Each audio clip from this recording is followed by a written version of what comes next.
welcome to Lady America's Power. My name is Hazel Herrington, and I'm your host today as we discuss women in leadership biases that are existent globally, not only in America, but globally. We have an interesting lineup of speakers, and today they're going to share their personal stories. Not only that, but they're also going to share what they've learned, not only through educating themselves, but also as they worked along building their careers, the stereotyping, the challenges they faced becoming a leader in their organizations and in other organizations. My name is Hazel Herrington, and I am the founder of Herrington Publications Worldwide. We publish books and magazines, and we also create platforms for women speakers to showcase their business, promote their businesses, as well as educate the public on the challenges women are facing globally. And today, as we discuss barriers and bias, the status of women in leadership, I'd like to introduce our speakers. We have Noleen Mariapan from Safoa Global, Linda Fisk, Veronica Safao, Owusu, Cathy Dimarchos, Jules Brook, Lumbi Mlambo, Annie Gibbons, Naila Kazi, Karen McDermott, Hilda Joani, Narelle Fleming, Dr. Famida Mohammed, Monifa Robinson Groover, Charu Merichora, and Sarah Blake. We're so excited to have these speakers joining us. And we also have an amazing support from a man leader. And we have Vijay Stratistovis, and he'll be joining us and moderating the other session. Good afternoon, Vijay. Good afternoon, Hazel. Good afternoon and welcome all honorable speakers and audience from around the world. Good afternoon. It is a pleasure having you join us this afternoon. And our very first panel, we're going to be having Noleen Mariapan, followed by Linda Fisk, and then Veronica Safao, Owusu, and then the first session will end with Cathy Dimarchos, where we'll move to the second session. And so the session will start with Noleen. Noleen, good afternoon. Noleen? Hi there. Sorry, yes, I'm here. Just took a moment to unmute. Can you hear me? Very, very, very, very, very, very clearly. And so I'll just fantastic. Awesome. I'll just share just a bit more about Noleen. Noleen is an impact entrepreneur and advisor. She is the leader in sustainability and conscious capitalism space. She's dedicated to facilitating strategic and meaningful impact. She's also an advocate for positive and measurable social and environmental impact, balancing profit with purpose and increasing economic opportunity for those who are excluded. Noleen, the floor is yours. Thank you so much, Hazel. And I am so honored to be among this fantastic panel of women, and truly happy to share what is an exceptionally, a topic which is still of such exceptional importance. Today I'm going to be sharing, sorry, I think someone's unmuted and there's a lot of background noise. Okay. So I've got cross-sector experience across, public, corporate, private. I've worked with multiple stakeholders from grassroots level organizations, women in leadership, both in corporate as well as entrepreneurs and startups, but also state leaders. And today I'm going to share some of my observations from my experiences with these senior women, from ministers, first ladies, to those with aspirations of leadership, as well as some of my own experiences. And mostly, as per the topic, I'm going to be talking about barriers, barriers and bias in the state of leadership, women in leadership. The main barriers, and you'll see all that I speak about fall into these categories. The main barriers are barriers to entry and pathways to leadership, barriers to support and growth, and within everything that we talk about, you will see that it broadly falls into this. So we've seen over the years, and at the moment, almost every country has an agenda for female empowerment. So empowering women, different initiatives to help women to participate. And yet there are still barriers to recognize leadership. And this is where there's such a difference. It's not just about women participating at the grassroots level. It's how do we actually evolve so that we develop these pathways to transition to where we are influencing policy, where we're expanding businesses, not just in our local area or in our specific country, but internationally. So there are a number of biases and barriers. The first, it's something which, actually most of what I talk about is not going to be new to you. You would have heard it before. Sexism still persists, and it's subtle or overt. And what we'll find is that it's not just by men being sexist. It's all about attitude and mindset and perception. And we have these engendered attitudes about what it is that a woman is capable of, where the competencies lie. And this really prevents women from moving forward. We have to address these assumptions because for the most part, they're incorrect. There's the assumption that men are more competent, and aligned with this, what happens is that, and what I've seen happen is that women with fantastic ideas around policy, around the types of businesses which could really break barriers within markets, are disregarded purely because of these biases. And if a woman does succeed, sometimes it's by emulating a man or what is perceived to be, the leadership style of a man, and there is backlash that's associated there. The other barrier is access to established networks.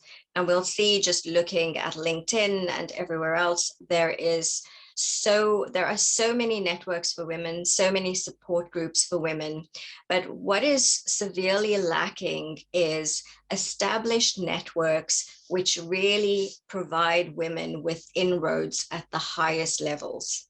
And this is what we really need to work to change. And I know that Hazel is going to be looking at some of this globally and really allowing for women not just to have a voice, not just to have a seat at the table, but an actual voice to start looking at how we transition and change the narrative. Because with these inroads comes access to capital, comes access to the ability to actually start to influence policy. Along with that, those networks and access to capital, again, limited funding opportunities, limited opportunities to really influence at the highest levels. What we find is that there is an increase in funding, but it tends to be at the lower levels. So we have, increased startup funding, women who are able to participate at local policy level. But as soon as you start climbing up the ladder and want to expand and look at international expansion, look at market entry into other countries, look at policy level, which can really change legislation and the way that society and industry and government works, that's where you face a lot of barriers. And of course, lastly, internal barriers. We are the product of so much socialization, so much of our own thoughts about what it is to be a woman. We face social and cultural norms, and what this results in is at times a lack of assertiveness, a lack of confidence to really step out and speak, a fear of whether our voice will be heard, and so we don't speak at all. And our sense of building for a sense of community. So when we network, when we look at partnerships, a lot of it is for a sense of community rather than it being purpose-led and outcome-led. And I know one of the fellow panelists, Linda, is going to be talking about partnerships a little bit more. So we really need to work towards taking everything a step further, really, really changing the narrative, because this is the only way that we truly transform economies and communities for the better. It's fine for women to have a seat at the table, but we really need to be getting to the point where we don't just have a seat, we have a voice, and a voice that is heard, and a voice that truly influences. So thank you very much. Thank you so much, Noline, for that inspirational presentation. I just wanted to ask you a question. You talked about internal barriers and women not speaking up. I mean, what advice can you give these women? You know, they're going through challenges in the workplace. What advice can you give them? So I would say, one of the core things, and it's worked for me, is be very, very firm in the foundation of what you believe to be true, and what it is that you really want to achieve.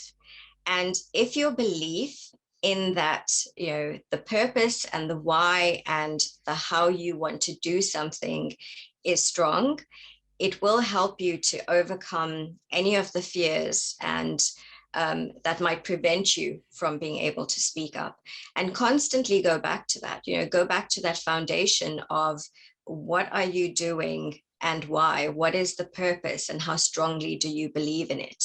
And if you believe in something strongly enough, you will put yourself out there. Thank you very much, Noline, inspirational. And thank you for joining us today. Thank you for having me, Hazel. My pleasure, my pleasure. We are now moving on to the second speaker. If you're joining us just now, my name is Hazel Herrington and welcome to Lady America's Power. We are talking about bias when it comes to women in leadership. And our second speaker is Linda Fisk. And Linda is the founder of Leadership. She's a multiple award-winning leader, keynote speaker, author, and university professor, dedicated to amplifying and extending the success of other high-caliber business leaders. Linda also has a community of unstoppable women, enhancing their leadership blueprint and embracing their power to be the best version of themselves. Good afternoon, Linda. Hi, Hazel. Thank you so much for a wonderful introduction. I tell you, I could not be more excited to speak with everyone today, and specifically about how to elevate entrepreneurship among women through the power of partnership. So today, I'm going to quickly touch on 3 points. Number one, what the current landscape looks like for women entrepreneurs, especially right here in the United States. Number two, what some of the unique barriers and biases are that face women entrepreneurs right now. And number three, what you can do to ensure success and reach your full potential as a woman in entrepreneurial landscape. So my purpose, as Hazel just noted, is to help women succeed, which is why I founded Leadership Global. And I hope by the end of our conversation, you have a clear sense of what you can do to support women entrepreneurs to overcome bias and barriers and reach your full potential as a female founder. So first, let's talk about the current landscape for women entrepreneurs. Women in business are a driving force in the US economy. In fact, women-led entrepreneurship can create tremendous positive social change, making women financially empowered and independent. In fact, according to the US Census Bureau, women entrepreneurs run, get this, 42% of all American small businesses, nearly 13 million, employing 9.4 million people and generating more than 1.9 trillion US dollars in revenue. In fact, women started more than 1,800 net new businesses every day this past year, and 64 of new women-owned businesses were started by women of color this year. And get this, Latina women-owned businesses grew by more than 87%. But it's important to recognize that the impressive growth of women entrepreneurs is not always based on the pursuit of opportunity, but out of sheer necessity, especially in the past 2 years during the global pandemic. In fact, the Global Entrepreneurship Monitor, called GEM, reported that in 2020 and 2021, more and more women around the globe have started businesses out of necessity, a much greater percentage compared to men, which results in what GEM calls a significant gender gap in entrepreneurship. Also, over the past 5 years, there's been a lot of growth in the number of women who are operating side hustles, but often out of necessity. These sidepreneurs have grown at a rate that's nearly twice as fast as the overall growth in female entrepreneurship. And much of that growth comes from minority women, where sidepreneurship is, get this, 2 times higher, 65% compared to 32% respectively. But again, many of these women cite the need for additional income as the sole reason for their sidepreneur hustles. We also need to understand some of the unique challenges that face women entrepreneurs right now. So for instance, while nearly 80% of women entrepreneurs in the US feel more empowered now than they did 5 years ago, 66% still report difficulty in obtaining the funding that they need to succeed. Women in the US say that their biggest concern is access to capital. In fact, 60% of women entrepreneurs say they don't have the same access to capital as their male business owner counterparts. So what this means is that women are not receiving the financial support that they need to get their business off the ground. And this is backed by a growing body of research, including a 2019 Columbia Business School study that found that female-led ventures are, get this, 63% less likely to receive venture capital funding. This is in spite of the fact that when female-led ventures do receive funding, they're just as likely to achieve successful exit outcomes through things like IPOs or acquisitions. And importantly, this is stunning. Investors poured $136 billion US into startups and small businesses in the US alone last year. Yet women-led businesses captured just under 3% of those funds, under 3% of those funds, according to the latest data from the consulting firm PitchBook. Imagine that.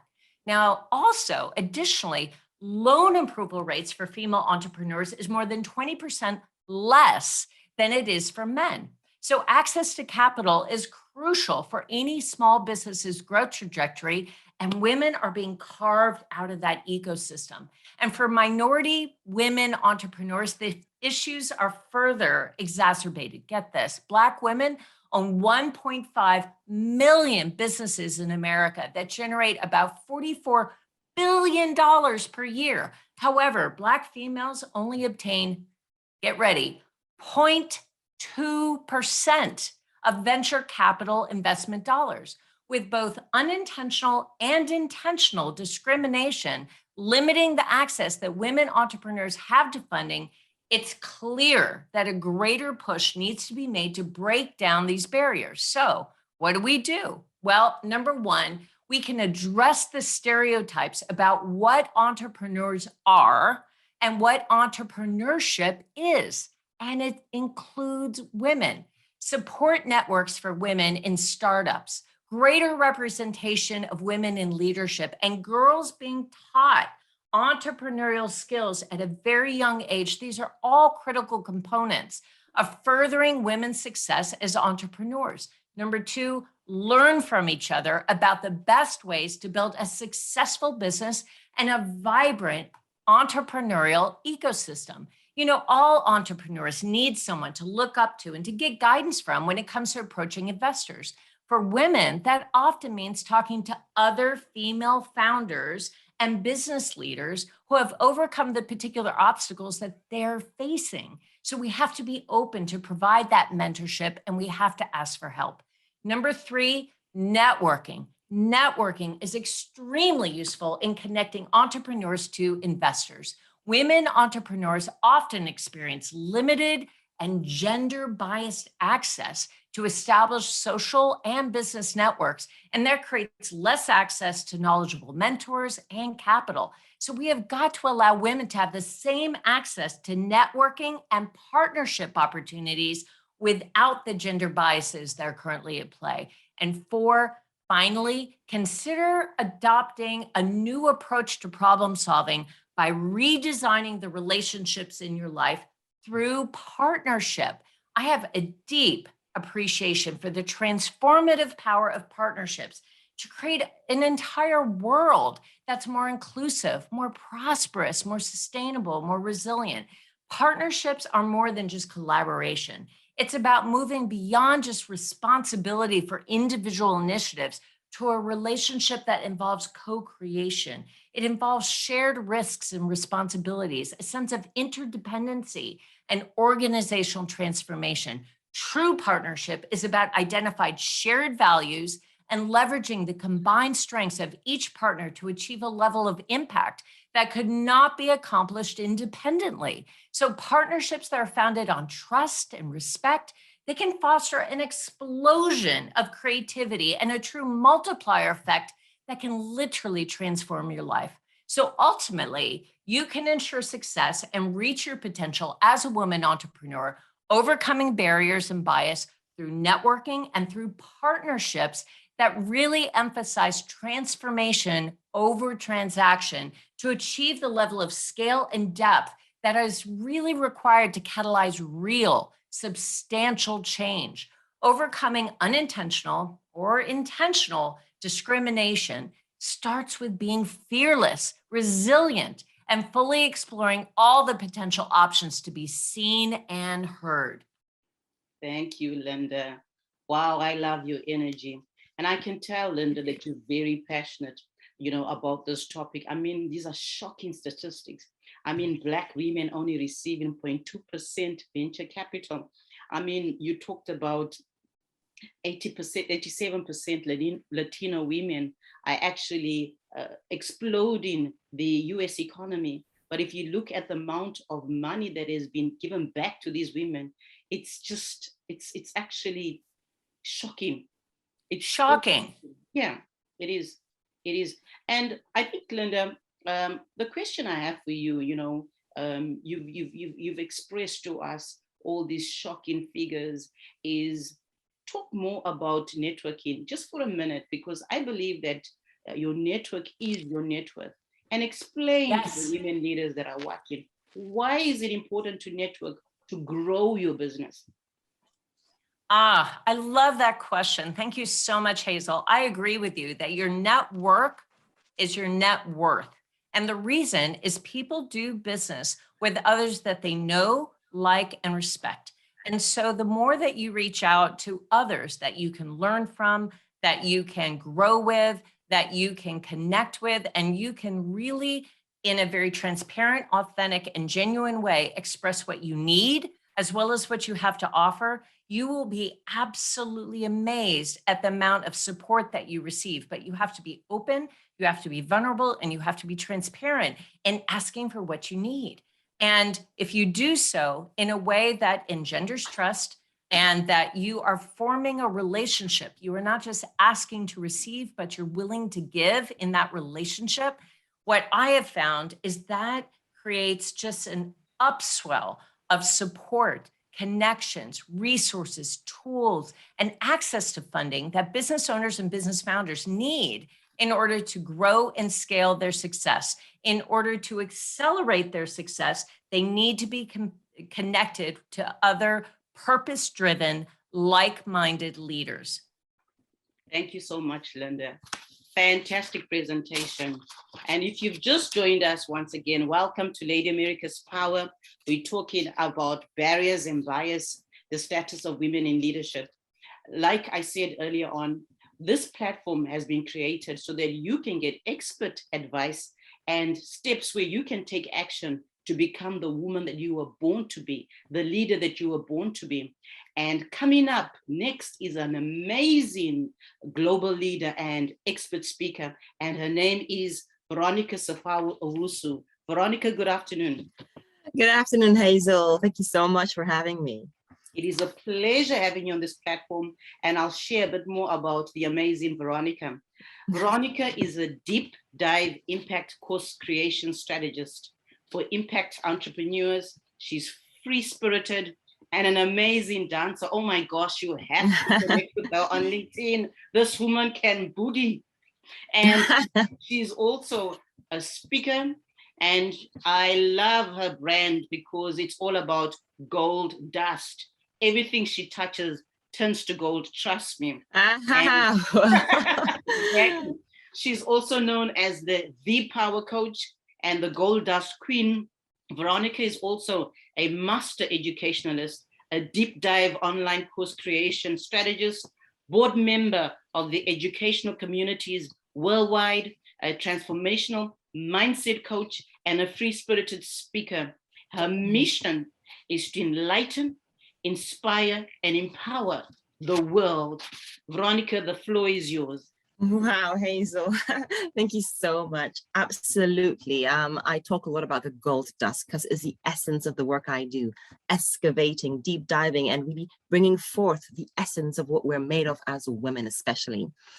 So the topic is really a deep one, and thank you so much, Linda and Noline, for really shedding light on the landscape, the kind of bias and the kind of experiences that we women have in the workplace, in the business world, is sometimes hostile and sometimes quite subtle, even unnoticed.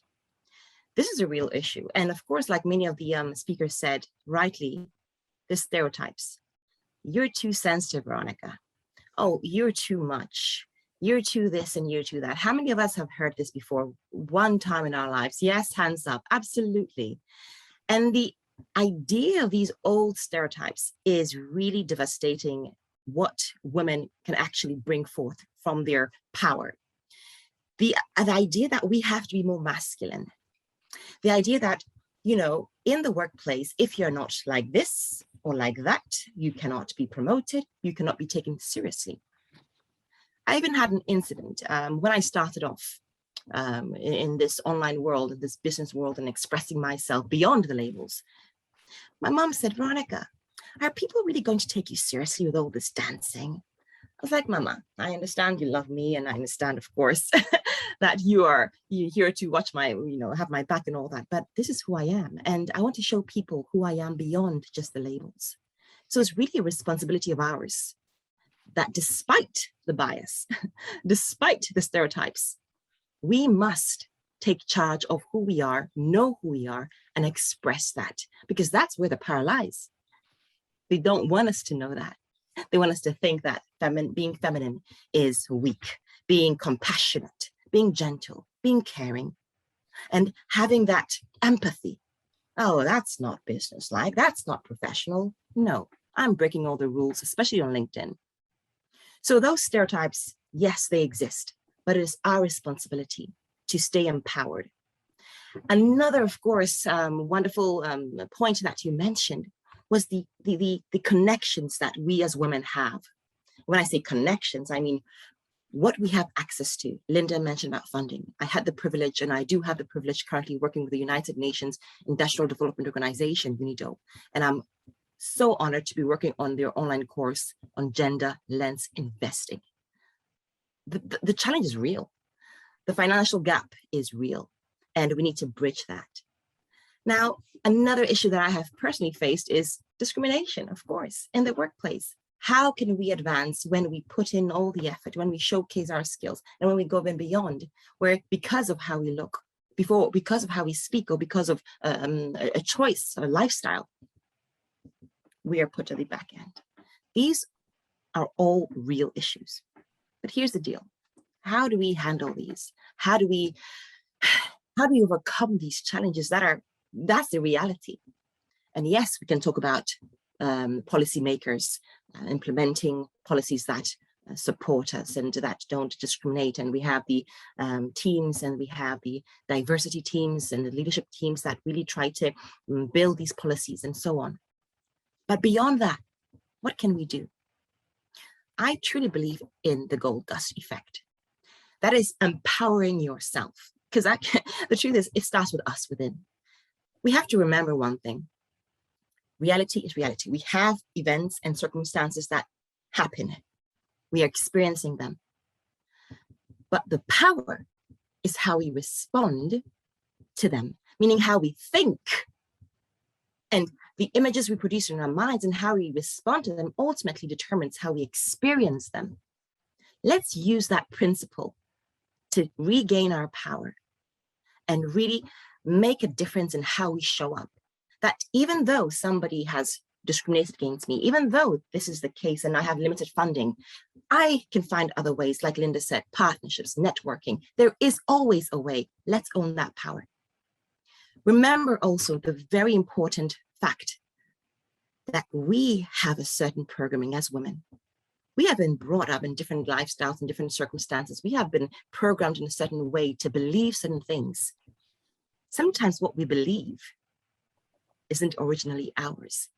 We need to take charge of our thoughts, how we think about ourselves, what we believe about ourselves, and the stories that we tell ourselves. Oh, can I really do it? Am I expert enough? This imposter syndrome that creeps up. I always say imposter syndrome is actually a good sign, because it is a sign that there's growth. You're about to do something that you haven't yet done, and you're going to grow into that. You're going to take up that space. It's a good sign. Own it. So overcoming the bias and the barriers, we need to empower ourselves by knowing who we are, by also knowing that we have our limitations in our minds, and we need to reprogram, rewire our own way of thinking as women. But most importantly, resentment is a victim state of mind, being angry and trying to revenge. And I feel that whenever I've experienced resentment and anger, I was the victim. I played the victim.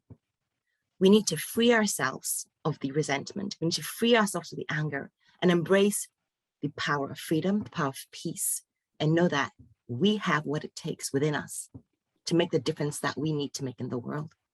So apart from all the other things that we can do to overcome bias and these barriers, the answer starts with you and I, within us. So remember these questions. Who am I? The gold dust, that's it. The gifts, the talents, your achievements, your talents, your unique background and identity, your skills, your experiences, that gold dust. We need to own it and embrace it. Who am I? But most importantly, what change do I want to see in the world? Identify that for yourself. And then ask, who do I really want to see this change in? Who am I so passionate about that I want to see this change in? And what have I got within my gold dust that can help make that change, that can help make that difference? But most importantly, why? Why is that so important to me? These questions set the foundation for empowerment. I believe to overcome the bias, to overcome the barriers, we need to start with empowering ourselves. Thank you. Wow, I am just blown away, Veronica. I mean, this conference is just blowing my mind, because the wisdom, the nuggets that are coming from each woman speaker is just so phenomenal. Veronica, you spoke about a lot of things. You spoke about overcoming negative mindsets. We are not victims, but we are victors. If you're watching this conference right now and you are discouraged, demotivated, and you're thinking to yourself, oh no, I'm not going to overcome this situation in my workplace. Oh, I'll never achieve greatness. Did you just hear what Veronica says? You are an overcomer. Come out of that dark situation and get in touch with these women. Get in touch with Noleen, get in touch with Linda, Veronica. Go onto our website, get their information, their details. Go onto our YouTube channel, go onto harringtonpublications.com and transfer that. These conferences will change your life. Invest in yourself and also invest in their courses. Veronica, speak to the ladies that are watching and advise them. I mean, in terms of course creation, they've got a business and they want to expand their business and create a course. How can they go about it, and how can they get in touch with you? Wow. For me, course creation is a very deep experience. That's my style, because I'm a deep dive mindset coach, in addition to being an educator. I call it the gold dust effect, because that's what I make online courses from the gold dust, from the essence. So they really need to identify who they are, the skills and the experiences, and really identify what problem they exactly want to solve, because then you can package that gold dust and create a structured roadmap, a solution, a step-by-step process that will take your clients, your tribe, through a series of stages towards transformation. Creating an online course, and not just any kind of online course, a signature transformational online course, increases and it leverages your impact. It leverages your influence. But most importantly, you find a true voice. You find your tribe. You find a community. And how empowering is that? Wow. Thank you so much, Veronica. It's been a pleasure having you at this conference. Thank you. Yes, and if you could stay with us, and some ladies have some questions that they want to ask you. Thank you. Absolutely. Okay, and so we're moving on to our fourth speaker, an amazing woman who I'd like to call my friend, and we're both based here in the sunny Australia. I'm in the Gold Coast, and I can't wait to introduce her to you. Her name is Cathy Dimarchos. She is the founder of Solutions to You. Cathy believes that the most effective way women can be in terms of being a leader is when we have faced challenges ourselves, and it's in these moments that we can share experiences with others. Cathy, good afternoon, and how are you this afternoon? Hello, hello. What a joy. Absolute golden nuggets and golden dust spread by these impressive, inspirational, insightful women. Noleen shared some incredible information that, has really actually set the foundations for the discussions today. And Linda backed it up with these incredible, statistics. And Veronica, it was really wonderful the way that we're sort of sliding into one another, but everything that you shared is, what I actually believe in. So thank you for actually starting the day for us. And Hazel, you've put together an incredible forum. So I'm very, very grateful. So for me today, I'm very much about sharing and gifting knowledge. And I wanted to perhaps give you a few little things to put into that toolbox so that we can all walk away with something today that we can change. My question to everyone here is, if it's not today, when? It's just making that commitment. You see, the outcomes that we actually get from life, it's dependent on our commitment. And you see, the choices that we make, they're really reliant on our own mindset. And Veronica touched on that today. So as we step forward, I'm going to share with you a little bit of my knowledge so that you can take that away. So of course, we talk about barriers. We all actually face challenges. We all have obstacles. It's almost like we reach that point, of tension or friction. But if we just touch that a little bit and push through and stretch ourselves, we actually reach this place of joy. And so I use this as an image to really actually show you that pushing through those barriers that we actually have on ourselves is, it's all within us to actually reach that place of elation.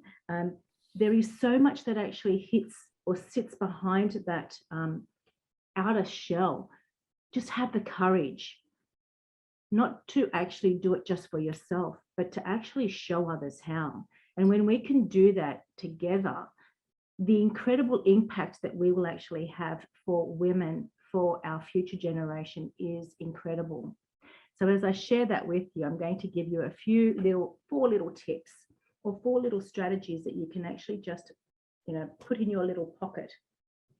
The first one is around fear. We all face fear in life. However, if I shared some insight as to why fear actually has so much of an impact on us, we might be able to move through it.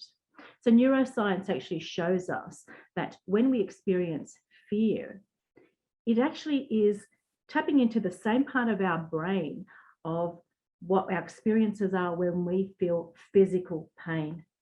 And that's the reason why it has so much of an impact. And so the thing around fear is that we have it attached to certain things. And the biggest thing that we have attached to it is failure. So that prevents us from actually pushing through. But what if I was to share with you that failure is actually our friend? It is something that we want to embrace in our personal lives and in business. You see, it's through failure that we actually learn, we strengthen, and then we actually put ourselves in a position where we can innovate, we can be creative, we can actually achieve things that perhaps had not actually been considered before. It's actually almost taking that leap, you know, like the little goldfish. It's that seeking out opportunities and not actually wanting to just stay in that little frame, you know, that we sit ourselves in. Like this goldfish is sitting around and it's quite comfortable circling in its own little bowl, but this 1 minute, this 1 second, it says, you know what, I'm going to take this leap of faith. And it actually plunges forward. It actually propels not only outside of its own little barrier, but into something that is so much bigger. And sometimes, you know, we as humans, as women, actually look to something that appears to be so much bigger than ourselves and say, yeah, that's just not me. You know, that's okay. You know, I'll just leave that for somebody else. But I encourage you, if an opportunity actually crosses your path, that's the moment that you pause and go, why not me? That's the moment that you take the risk, which leads me to my next point. You see, risks perhaps have actually been given a bit of a bad rap. You know, if we risk something, we're going to have something catastrophic happen. But what if we were actually able to create risks where we could mitigate the impact? And so it enables us again to learn from it. You see, as children, some of us were actually afforded the ability to, I guess, jump out of trees, to ride a skateboard, to fall, to actually analyze things. And others may not have been. So today, actually look at what risks have you been able to draw on from your past, where you can build on it and then actually step forward. And the last thing leads into the things that Linda actually shared and Veronica touched on today too. So I look at it as playing in my place of genius. You see, I actually wake up every single day with a smile on my face because that's where I play. I play in my place of genius. For me, it's actually about reshaping the world and actually taking others with me and sharing knowledge. So when we do that, the reality is that, you know what, we can actually do a lot more. But if we play in our place of genius, we create that circle, we bring in others around us that play at their place of genius, and we create that tribe. And when we do that, that's the collaboration piece. That's the co-creation piece that Linda talked about earlier. That's where we create a ripple effect and we step forward in leaps and bounds. So ladies, gentlemen, our future generation that are listening, I hope these 4 little tips actually now enable you to take the next leap, which is into what I call my next stage. So they're 2 little buttons, really simple buttons, but it'll give you so much clarity in the way that you step forward. So one of them, the one with the beautiful little pink symbol, that's the replay button. That's our default place. You see, we press that most of the time, especially when we're in crisis, when we're rushing through things, when we really need to make quick decisions because we know what we've experienced. So we go back to the safe place. So what are our options? Instead of playing replay, you can press play, but I go forget play because play is just going to solve now. Hit that fast forward button, go all the way out. For me, everything that I do is a minimum of 18 months ahead. I usually do a 5-year impact analysis, strategy, outlook. So what happens when you actually press fast forward? It doesn't mean that you miss things. In fact, what it does is it creates the space that allows you to pause. But more importantly, What it does is it says anything in between allows you to flow. It allows you to be agile. It allows for change. And the way that we are able to navigate that is by asking one simple question or two. Is it going to get me to where I need to be? Or is it going to take me further away? And so when we play in that space, ladies, I can tell you the trajectory forward is insurmountable. So what is it that I'm actually suggesting? We all have lived experiences. Through those lived experiences, look back at what you have been able to achieve. Look at the crumbly bits. Look at the bits that have actually been really successful. It doesn't matter what it is that you have done. It has enabled you to be exactly where you are today. And that is this incredible butterfly that is able to have a look at what surrounds you, enables you to spread your wings and to take the opportunities that are in fact available to you. But most importantly, give yourself the opportunity to do everything with intent. And when we do that, choose who you want to be. For me, I encourage you to be like an owl. Tap into your wisdom. Go in with eyes wide open. Spread your wings and then narrow in that flight path, almost like that pinhead on a needle, and know exactly where you want to be and when you want to do it, because that will actually take you to exactly where you want to be in life. So to step out and to step forward, it is be committed. Actually step forward and choose who you want to be. Strengthen from your lived experiences, but don't be chained to the things that didn't happen. Focus on what you have been able to achieve. Look at the outcomes that you want. Take others with you, most importantly. And then choose when. If it's not today, make a decision when. So for me, I am absolutely about not holding on to any secrets and actually developing people across the globe. I gift knowledge so that we can actually develop and make changes across the world together. Join me in actually shaping and changing the world that we actually want to see. I know it's up to me, but today I want to ask if you will actually take on the challenge and make it up to you too. So thank you. Thank you so much, Cathy. That was an inspirational presentation. And the reality is that definitely fear is our friend. We learn from fear. And that's the common challenge that women leaders face. Fear of failure, fear of the unknown, fear of what people will say. So like I say, is that you've got to face your fear head on if you're going to be a great global leader like these fantastic women on this platform. So thank you so much, Cathy. That was phenomenal. Thank you so much. It's been a pleasure having you here. Excellent. Well, there you have it, ladies and gentlemen. That's our first panel session done. And if you missed the other speakers, we had Noleen, who spoke about speaking up and remaining true to yourself, and that was phenomenal. We also had Linda. Oh my gosh, Linda was so energetic, and she is really passionate about empowering women. You got to watch her session as well. And then Cathy just spoke about failure, and then we also had Veronica, who talked about the gold dust and overcoming negative mindsets and ideologies. And I tell you, this conference is just so empowering.